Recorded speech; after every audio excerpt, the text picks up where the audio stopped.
So I have to begin my brief remarks this afternoon with a confession, an apology.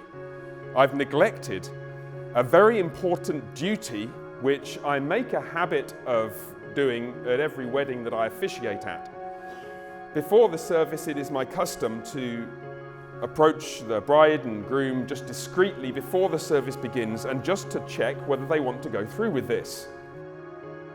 I neglected it on this occasion because it was so abundantly obvious to me from the moment that I first met them that it was kind of rare to find a couple so obviously in love as Jack and Natalie. You see, I'd met her several times before, but on the night of my wedding, that was the first time that a very large number of people in this room first met Natalie. Someone who could sit down with any person in the room and have the most heartfelt, deep conversation and whatever that person wants to talk about.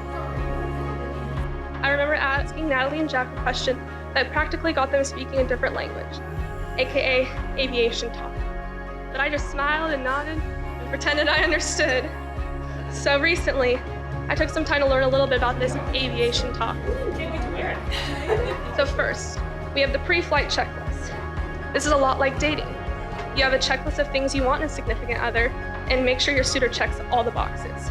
It's also important to check the weather to see if you and your partner are likely to experience any turbulence. Lastly, you want to ensure there's enough fuel for a long and lasting relationship.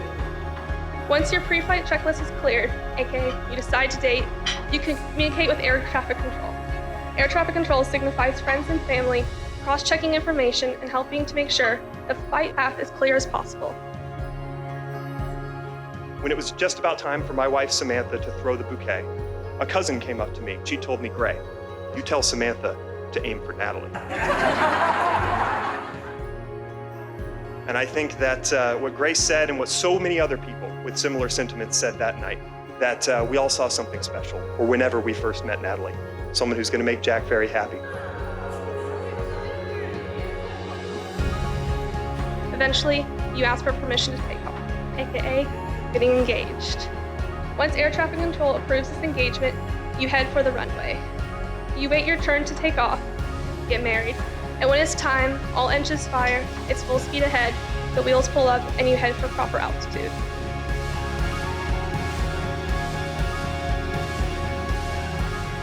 I, John Richard Miller, take you, Natalie Sue Verhey, to be my wife. I, Natalie Sue Verhey, take you, John Richard Miller, to be my husband. To have and to hold, from this day forward, For better, for worse, for richer, for poorer, in sickness and in health, to love, cherish, and protect, till death us do part. according to God's holy law. And this is my solemn vow. And this is my solemn vow.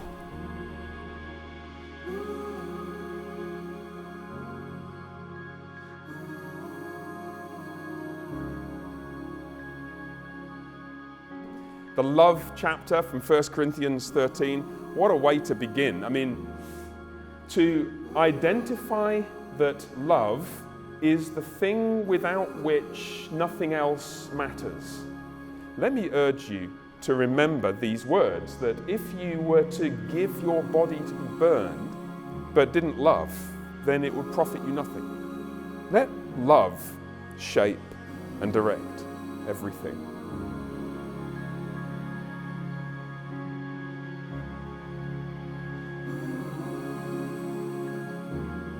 I, therefore, pronounce them husband and wife. Those whom God has joined together, let no one divide. Jack?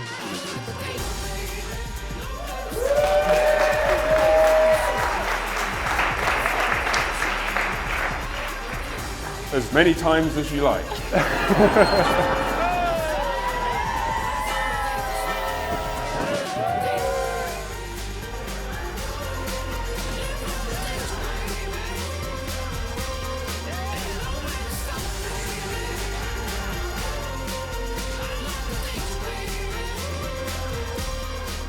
You have a big brother, you've got a big, strong, wise, experienced person who is ready to protect you, pull you back up on your feet when you're on the ground, even when he's the one who put you there.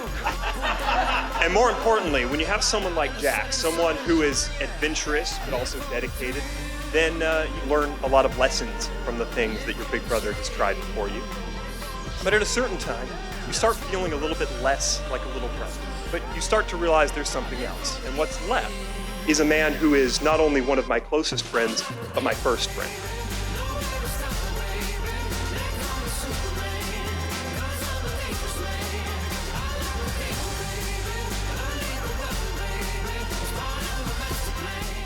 Natalie, I can't wait to watch this next chapter of the life. I've been lucky enough to be on the receiving end of your love and support, and I can only imagine how this will translate into married life. And Jack, I know you make Natalie so happy. I have no doubt in my mind you will treat her the way she deserves. You have truly picked the most amazing girl to make your life.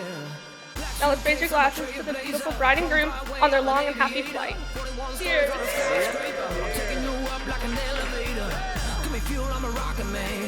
Wanna take you to the promised land and lead you out of Egyptian sand. Yeah, I live for the thrill, I live for the chase, lust for the road.